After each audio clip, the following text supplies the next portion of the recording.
Hey guys, Tally 006 bringing to you today my first ever impressions, first ever game, first ever kills, first ever experience with Battlefield 5 and their new Battle Royale Firestorm. Now, I'm not familiar with Battlefield and how it works, so excuse me if I'm ignorant to some of these things.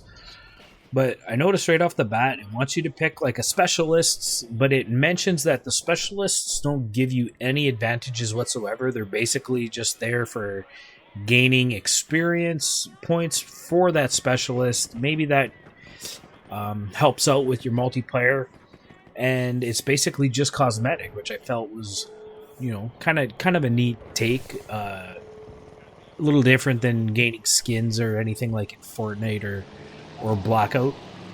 So there you saw me bring up the controls. We got to get those tactical controls going. I like being able to crouch with my R3 with my joystick, switching that melee attack over to circle. I'm going to go over the controls. I sit and figure out the controls. I bunker myself down in an attic and look over all the controls, and I'll go through them all there. But first initial thoughts towards how this game looks, I feel like it's a step down compared to Blackout or Apex. Those games' graphics are really polished and stuff like this. It's definitely better than an H1Z1 or PUBG. My first initial thoughts of just running around the map, it felt a lot like PUBG. The looting feels a lot like PUBG. Here you see us parachuting in.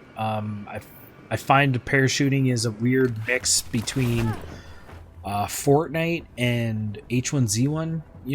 You can sort of control where you're going. You can't really get very far away from the flight path as much as you can in, say, an Apex or a Blackout. You don't have that ability to dive down, speed up, where you can make a lot of distance across the map. But it's definitely not the worst parachuting mechanic I've been around. So here we picked up our first gun. This is a World War II based game, which I found weird because I'm pretty sure Battlefield 1 was a World War II game. And I found it weird that they stuck to the World War II, but that's cool. I like World War II. Call of Duty World War II is great. So you're gonna see a lot of those World War II weapons. The Sten, hopefully the BAR assault rifle. Sniper rifles like the Lee Enfield, or hopefully the Springfield and the Kar 98 will be cool. But World War II era guns. If you guys want to see a complete gun guide similar to the one I did in Apex, leave a comment below and let me know if that's something you want to see, or if you're just strictly into gameplay, that's cool too. So here we're going to check out the full controls list. I just want to make sure that everything's to my liking. A little different controller setup than the other games. The main ones are the same. You're switching guns with triangle.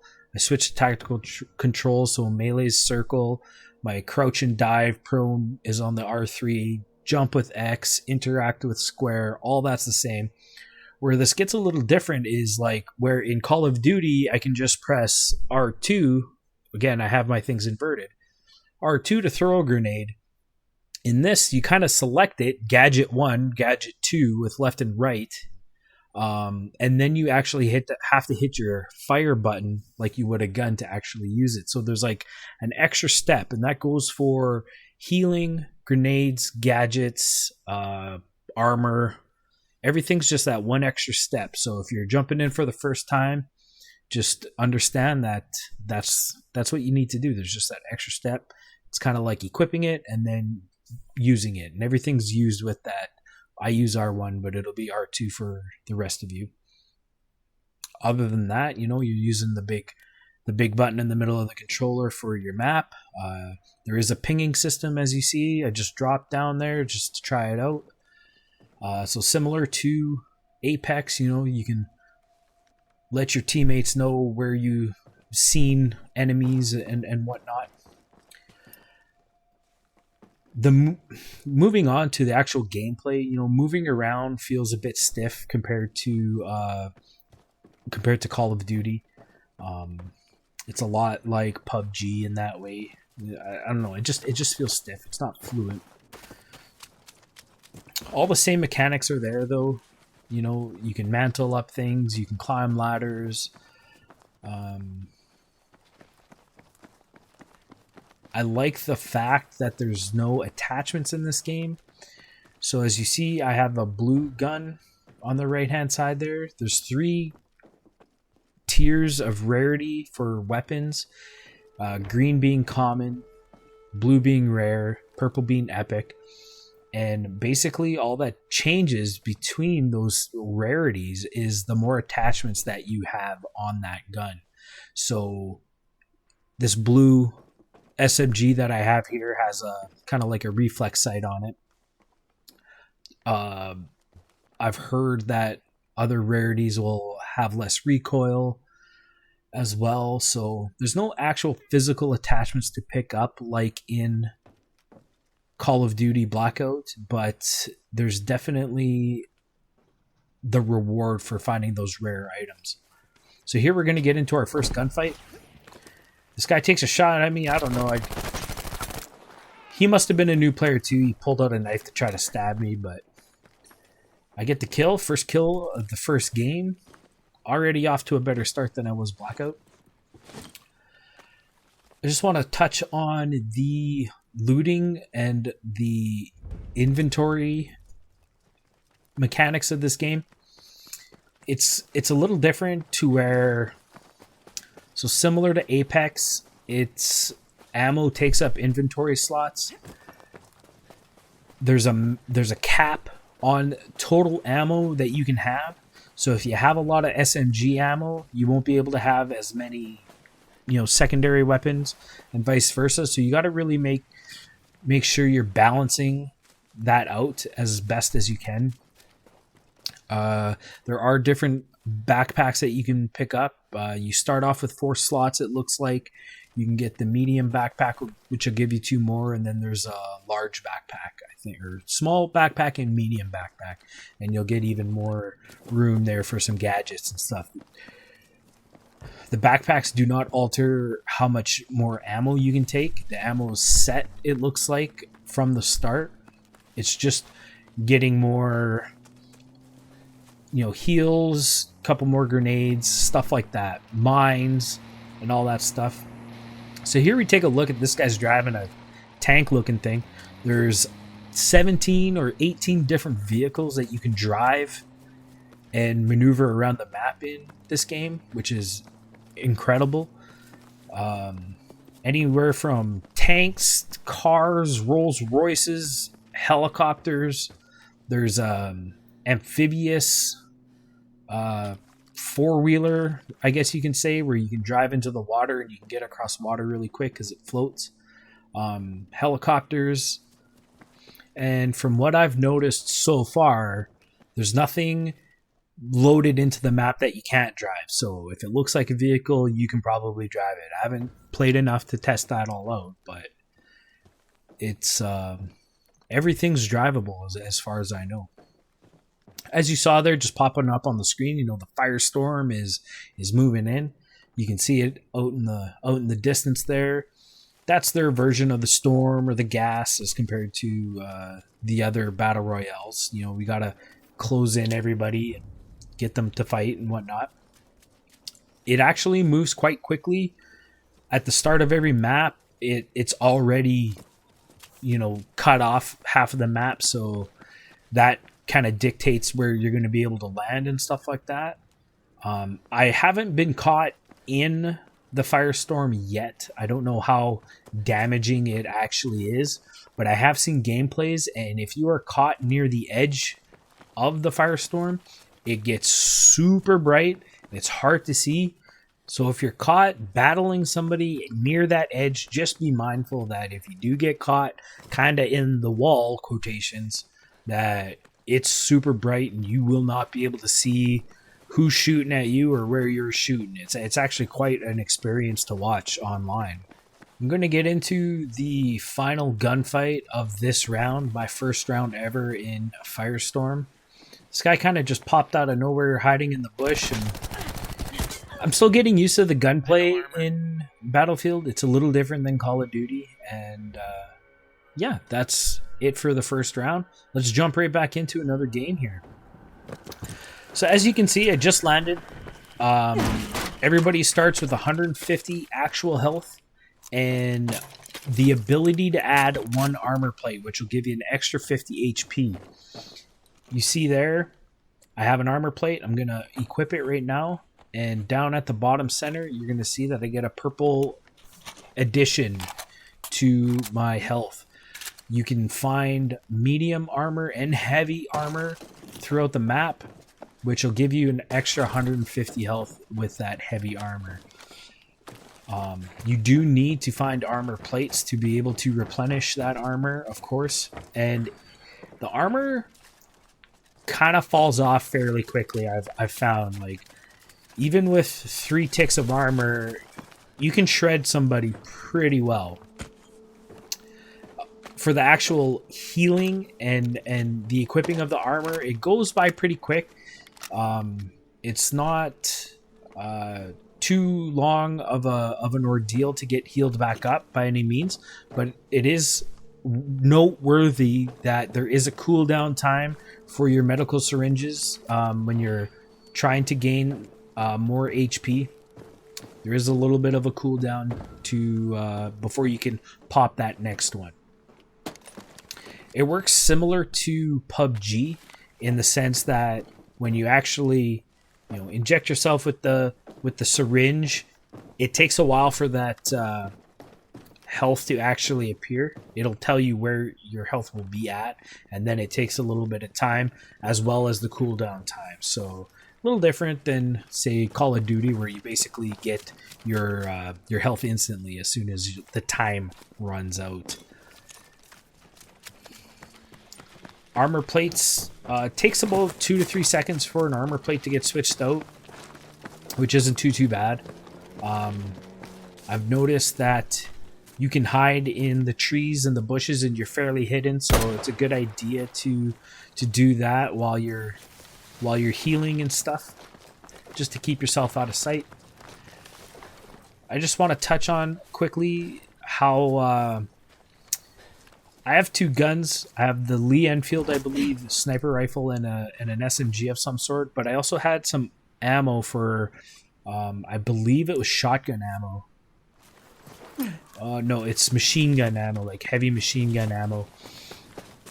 And again, got to get used to balancing out that ammo.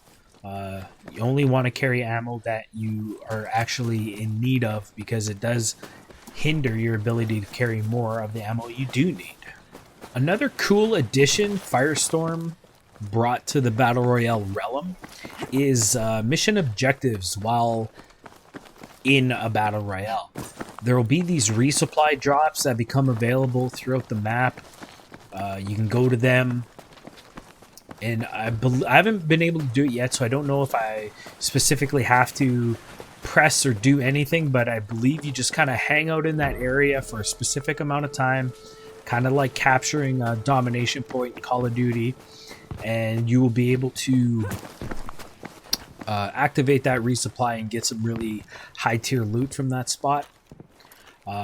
There's safes and supply drops and crates, of course, strewn about all over the map. Supply drops coming down from the sky. This is an interesting thing for when you're doing quads play, is that bunker right there holds like this super armored tank that your quads group can get in and unlock, which will be extra powerful. Just remember that you are not invincible, and there are a lot of ways to counteract tanks like that. There's lots of different mines and bazookas and all sorts of weaponry that can be a good counter to those tanks. But another cool addition to the Battle Royale realm, as I said. So here we're going to take a look at what an extended battle kind of looks like in Battlefield Firestorm. Caught this guy running down the road, pull out the sniper rifle. I did 39 damage with that one hit. to the armor. It displays all the information that you'll need. It's a little small. It's a little hard to read, I'll admit, but you get used to it. There's another one. Enemy armor broken. 78 real damage.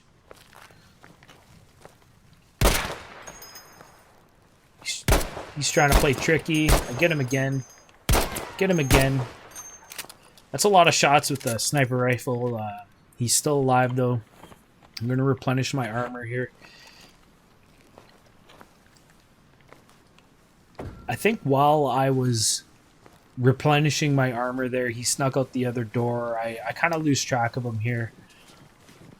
I eventually make my way down, and he actually had that barn booby-trapped. I thought maybe he was bunkered himself in, and he actually booby-trapped me and almost kills me, but I get away with it.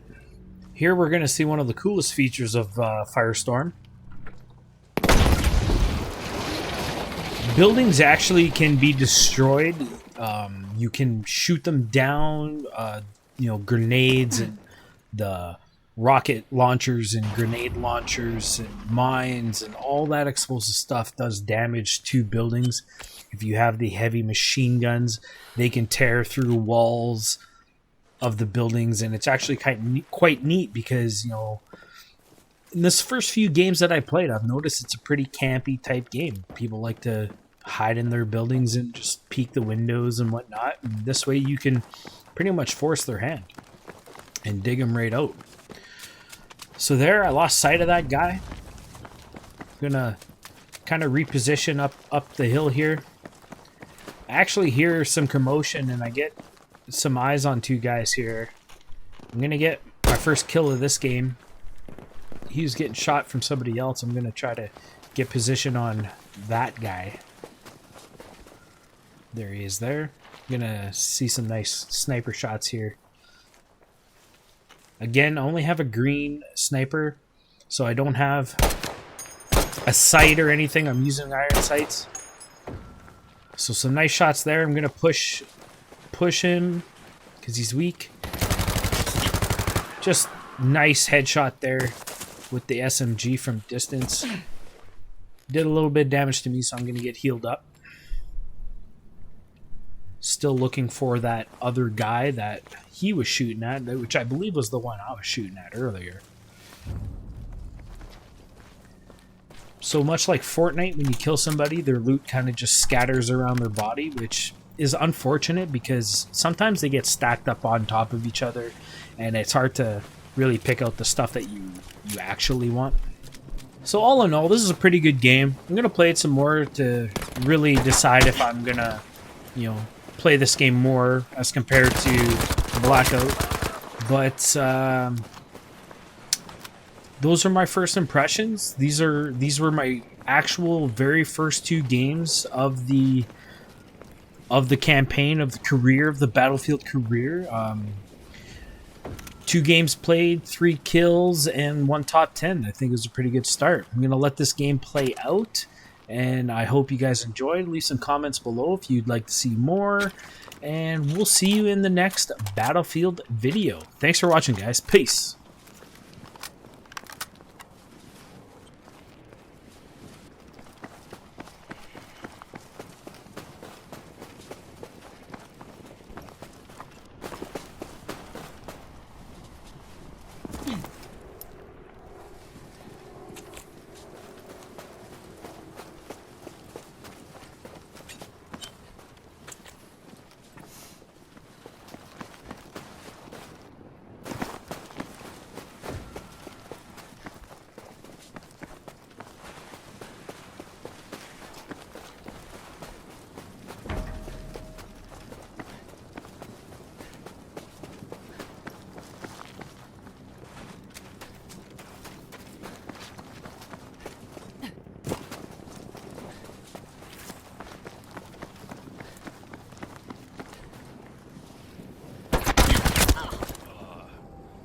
Sneaky fuck.